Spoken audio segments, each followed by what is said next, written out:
రైతు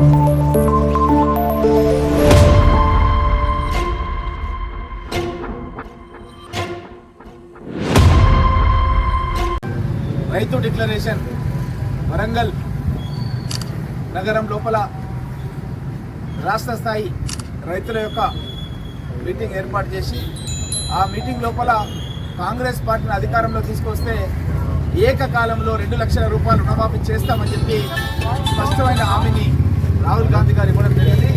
ఇచ్చిన మాట ప్రకారం పిసిసి అధ్యక్షులుగా ఆ రోజు ఆ యొక్క కార్యక్రమాన్ని నిర్వహించినటువంటి మన ఇప్పటి గౌరవ ముఖ్యమంత్రి రేవంత్ రెడ్డి గారు రాహుల్ గాంధీ గారు ఇచ్చిన మాటను నిలబెట్టుకోవడానికి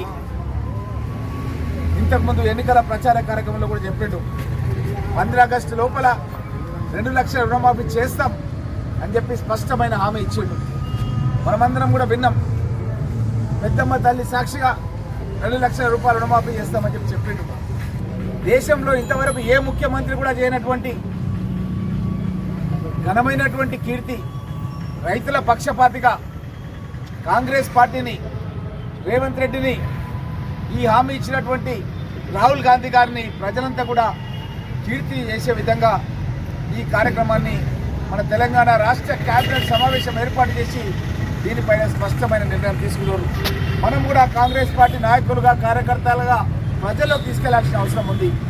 ఈ ఏ తేదీ నుంచి ఇది అమలవుతుంది అంటే 12/12/2018 నుంచి ఎవరైతే రైతులు ఏ బ్యాంకుల నుంచి అయినా సరే వ్యవసాయం గురించి అప్పులు తీసుకున్నారో ఆ తేదీ నుంచి ప్రారంభమై అదేవిధంగా 9/12/23 వరకు ఎవరైతే బకాయి పడున్నారో బ్యాంకులకు రైతు సోదరులు వాళ్ళకందరికీ కూడా ఏకకాలం లోపల